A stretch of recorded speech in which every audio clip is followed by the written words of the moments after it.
I hope you are good and doing well. So बच्चे, आज के वीडियो में हम एक्सरसाइज 2.2 के क्वेश्चन स्टार्ट करेंगे। लास्ट वीडियो में हमने 2.2 की इंट्रोडक्शन कवर की थी, जिसमें मैंने समझाया था कि जीरोस क्या होते हैं, कोफिशिएंट्स क्या होते हैं और उनके रिलेशनशिप के बारे में कुछ बताया था। बच्चे वो 2-3 मिनट की है, थोड़ी सी उससे ज़्यादा वीडियो है, प्लीज़ आप पहले वो देख लो, ठीक है, फिर इस वीडियो में आना। इस वीडियो में हम देखेंगे कि ये वाली जो इक्वेशन गिवन है बोर्ड में, वो हम कैसे सॉल्व करेंगे, ठीक है। तो मैंने आपको लास्ट वीडियो में कहा था कि आपने स्प्लिटिंग द मिडिल टर्म के बारे में पता करके आना है। आई होप आपको वो चीज़ पता होगी, ठीक है। तो देखो बच्चे, हमारे पास इक्वेशन क्या है, a² plus minus 4s plus 1 equal to 0।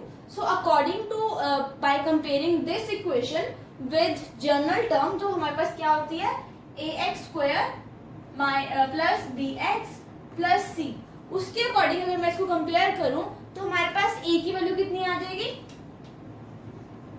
4, b की वैल्यू आ जाएगी -4 एंड c की वैल्यू आ जाएगी +1, राइट। सो अब हमने ये इक्वेशन जो हमें गिवन है, इसकी जो मिडल टर्म है, मतलब -4s², इसको स्प्लिट करना है। स्प्लिट हम कैसे करेंगे, हमने कोई दो ऐसे नंबर फाइंड करने हैं जिसको मल्टीप्लाई करने पे इन दोनों का प्रोडक्ट मिले, ये वाले टर्म और ये वाले टर्म, मतलब a और c का प्रोडक्ट मिले, और ऐड करने पे या सब्ट्रैक्ट करने पे हमारे पास मिड टर्म आए। तो प्रोडक्ट करने पे आए -4 और +4, और सब्ट्रैक्ट करने पे या ऐड करने पे हमारे पास आए -4, है ना। तो ऐसे टर्म हमारे पास है -2 एंड -2। देखो, -2 into -2 +4 and -2 plus -4 -2 minus 2 is -4, ठीक है। सो हम यहाँ पे कैसे लिखेंगे, 4s² -2s प्लस 1, ऐसे लिखेंगे। अब हमने ये करनी है, पेयरिंग करनी है। तो पेयरिंग करो, ये वाली फर्स्ट टर्म की पेयर कर लो और ये वाली टर्म्स की पेयरिंग कर लो, ठीक है। सो यहाँ से कॉमन क्या निकल रहा है, 2s ब्रैकेट में आ गया 2s -1, और यहाँ से कॉमन क्या निकल रहा है, -1 ब्रैकेट में आ गया 2s -1। देखो, हमारी ये वाली ब्रैकेट और ये वाली ब्रैकेट सेम है, मतलब हमारा यहाँ तक का जो सॉल्यूशन है वो बिल्कुल सही है, ठीक है। तो हम दो ब्रैकेट्स बनाएंगे, 2s -1 एंड 2s -1, है ना। अब हम इन दोनों को 0 के इक्वल पुट करेंगे। कैसे, 2s -1 equal to 0 and 2s -1 equal to 0। अब हमें s की वैल्यू चाहिए, तो हम पहले -1 साइड लेके जाएंगे। 2s is equal to minus का था, वहां जाके हो जाएगा प्लस का s, ठीक है। s यहीं पे रहने दो, ये 2 यहाँ मल्टीप्लाई का है, वहां जाके डिवाइड का हो जाएगा, तो हमारे पास आ जाएगा s is equal to 1/2। Similarly यहाँ पे भी ऐसे ही होगा, तो सेम टर्म्स है, तो यहाँ पे हमारे पास s की वैल्यू आ जाएगी 1/2, ठीक है। तो हमारे पास दो जीरोस आ गई, एक ये, जो कि सेम है। जीरोस का मतलब क्या होता है कि अगर मैं ये वाली टर्म इस इक्वेशन में पुट करूं तो मेरे पास ये जो इक्वेशन है वो 0 के इक्वल आ जाएगी, ठीक है। 0 का मतलब होता है कि अगर मैं इसको पुट करूं तो वो 0 के इक्वल आ जाएगी, राइट। अब मैंने क्या बोला था, एक को ले लो अल्फा, एक को ले लो बीटा। सो बच्चे, लास्ट हमने पढ़ा था कि हमने अल्फा और बीटा निकाला था, है ना। अब हमने इसका प्रोडक्ट और सम जो है वो हमने फॉर्मूला से फाइंड करना है और इससे फाइंड करना है। तो फाइंड करते हैं। देखो, सबसे पहले मैं प्रोडक्ट निकालूंगी। प्रोडक्ट की जो फॉर्मूला होता है वो क्या होता है, C/A, एम आई राइट, C/A। देखो, यहाँ पे होता है प्लस, यहाँ पे होता है माइनस, यहाँ पे होता है प्लस। तो जब C यूज करते तो प्लस का साइन आता है, जब B यूज करते तो माइनस का साइन आता है, ठीक है जी, ये चीज याद रखना। अब C/A कितना हो जाएगा, C हमारे पास है 1/A कितना हो जाएगा, 4, ठीक है। तो प्रोडक्ट करके बाय फॉर्मूला मेरे पास ये आया। अब इन लोगों को प्रोडक्ट करो, अल्फा इंटू बीटा कितना हो जाएगा, 1/2 इंटू 1/2। तो मैंने अपनी फर्स्ट वीडियो में सिखाया था, जब मैंने फ्रैक्शन वाली वीडियो बताई थी, तो मैंने बताया था जब हम मल्टीप्लाई करते हैं फ्रैक्शंस को, तो न्यूमरेटर आपस में मल्टीप्लाई होते हैं, डिनोमिनेटर आपस में मल्टीप्लाई हो जाते हैं। सो 1 1 1, 2 2 4। तो देखो, प्रोडक्ट की और इसकी बाय फॉर्मूला और प्रोडक्ट की वैल्यू सेम आ रही है ना, तो मतलब हमारा ये वेरीफाई हो गया। अब वैसे ही हमने सम भी वेरीफाई करना है, ठीक है जी। तो सम का फॉर्मूला कितना होता है, b अपॉन a, और मैंने क्या बताया था, जब हम b यूज करते हैं तो हम माइनस लगाते हैं, ठीक है जी। तो b हमारे पास क्या है, माइनस ऑफ 4, ये देखो b हमारे पास है माइनस ऑफ 4, उसका भी नेगेटिव लेना है, मतलब माइनस ऑफ 4, ठीक है, अपॉन ये a रहा 4, ठीक है। सो माइनस माइनस कट हो गया और यहाँ पे आ गया 4/4, और हमारे पास कटिंग करके आंसर आ गया 1। अब देखो हम अल्फा प्लस बीटा करते हैं, तो अल्फा हमारे पास कितना है 1/2 एंड बीटा है 1/2। ऐड करो, ऐड करने के लिए हमारे पास एलसीएम लेना पड़ता है। एलसीएम इसमें नहीं लेना पड़ेगा क्योंकि हमारे पास जो डिनोमिनेटर है वो सेम है ना। तो हम क्या करेंगे, 2 1 + 1 which is equals to 2/2, cutting करके हमारे पास आंसर आ जाएगा 1। आई होप बच्चे ये वाली चीज आपको समझ आई हो। अब हम देखते हैं नेक्स्ट क्वेश्चन। तो बच्चे बोर्ड पे जो क्वेश्चन लिखा हुआ है हमारे पास, क्वेश्चन नंबर 1 का सी पार्ट है। अगर हम देखें तो ये क्वेश्चन बहुत इजी है। बच्चे क्या करेंगे, 6 और 7 को मल्टीप्लाई कर देंगे और बीच वाले टर्म को स्प्लिट कर देंगे। होता भी ऐसे है, but this question is little bit tricky. ये समझाने से पहले मैं बता दूं कि इस वीडियो में हमने B part and C part cover किया है, तो जो ए पार्ट है वो लास्ट वीडियो में है। अगर आपको वो ए पार्ट चाहिए तो प्लीज लास्ट वीडियो को विजिट करो, ठीक है। तो अब मैं इसको समझाती हूँ। बच्चे सबसे पहले आपने क्या स्टेप करना होता है, आपने ए बी और सी निकालना होता है, ठीक है। तो पहले मैं जनरल इक्वेशन लिखती हूँ। जनरल इक्वेशन मेरे पास है ax² + bx + c।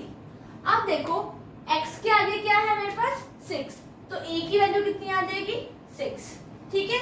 अब x के आगे कितना है, यहाँ पे तो x है नहीं, x तो हमारे पास यहाँ पे है, तो ये इक्वेशन हम कैसे लिखेंगे, 6x² - 7x - 3।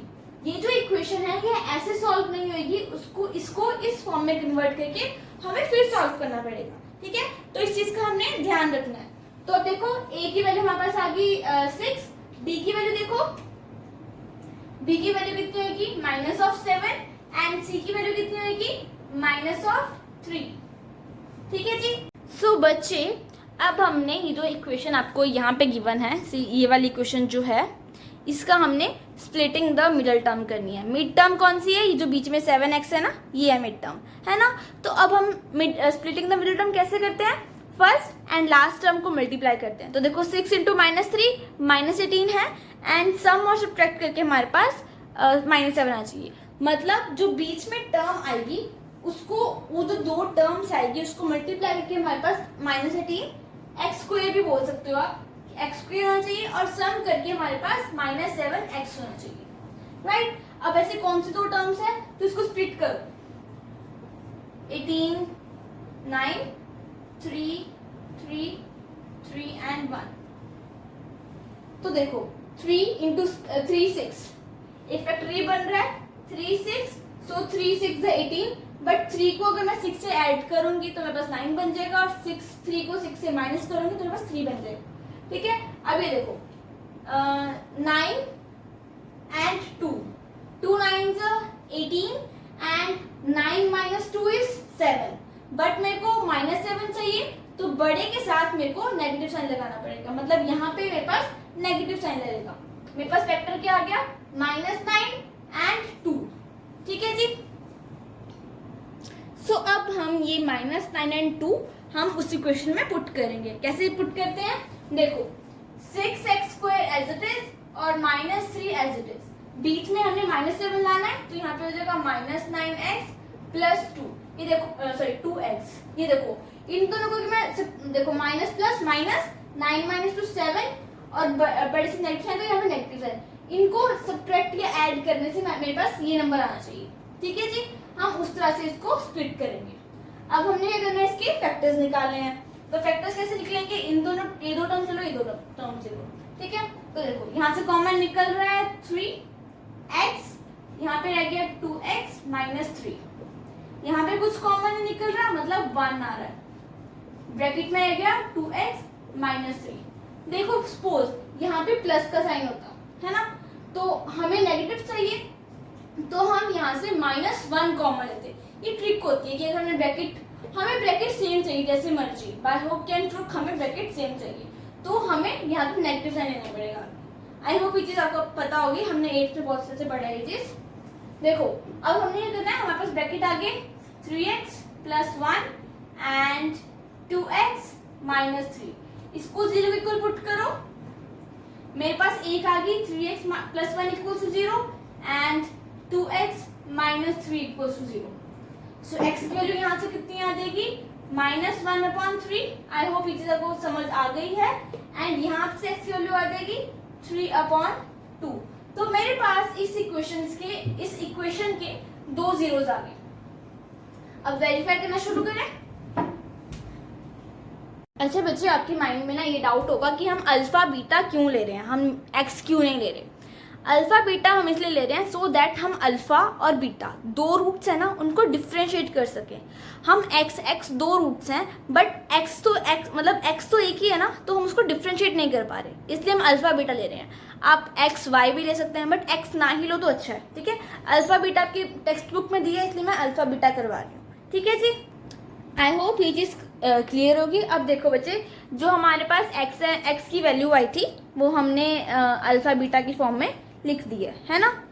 तो अब हमने क्या करना है बताओ, हमने अल्फा बीटा को ऐड करना है और जो फॉर्मूला है हमारे पास सम का वो हमने अप्लाई करना है, फिर देखना हमारे पास वैल्यू सेम है कि नहीं है। तो अल्फा प्लस बीटा अगर मैं करूंगी, करो जरा, -1/3 + 3/2, यही है। कटिंग तो नहीं हो रही, कटिंग हुई तो कटिंग कर दो, बट यहाँ पे कटिंग नहीं हो रही। अब देखो अल्फा बीटा का अगर मैं एलसीएम लूंगी तो मेरे पास एलसीएम आएगा 6, ठीक है। तो 6 एलसीएम आ गया। अब 6 को 3 से डिवाइड करो, 2 × -1 = -2। बच्चे ये चीज मैंने ना अपनी फर्स्ट वीडियो में समझाई थी, ठीक है, उसका लिंक डिस्क्रिप्शन में है। अगर आपको इस चीज का एलसीएम लेना नहीं आता तो प्लीज पहले वो देख लो, ठीक है, इट्स वेरी इंपॉर्टेंट। अब 6 को 2 से डिवाइड करो, 3 3 = 9, सो 9 आ गया। अब 9 - 2 = 7, सो हमारे पास आंसर आ गया 7/6। अब हम क्या करेंगे, सम ऑफ जीरोस का फॉर्मूला लगाएंगे। क्या होता है वो, -b/a। सो -b कितना है हमारे पास -7 एंड a हमारे पास है 6, तो मेरे पास आ गया 7/6। ये भी 7/6, ये भी 7/6। तो मतलब हमारा जो आंसर है वो सही है ना।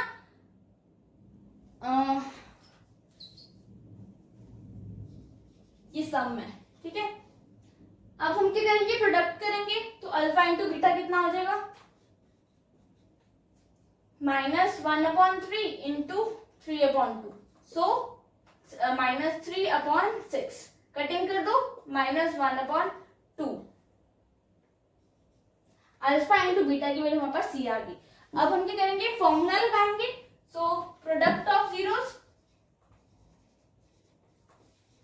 कितना होता है भाई, c/a। c कितना है, -3/a, 6। कटिंग कर दो, -1/2। अगर आप यहां तक भी छोड़ देते तो भी ठीक था, बस ये चीज का ध्यान रखना है कि अगर यहाँ पे -3/6 आ रहा है तो यहाँ पे भी आना चाहिए, अगर यहाँ पे -1/2 आया तो यहाँ पे भी आना चाहिए। आई होप ये चीज क्लियर होगी। सो बच्चे, this was all about today's video. Thanks for watching. Next video में हमारे पास अब आई गेस 3 क्वेश्चंस रह गए हैं इसके, हम वो डिस्कस करेंगे, ठीक है जी। 3 ही रह गए हैं, वो बहुत इंपॉर्टेंट है, so stay tune for that. Thank you.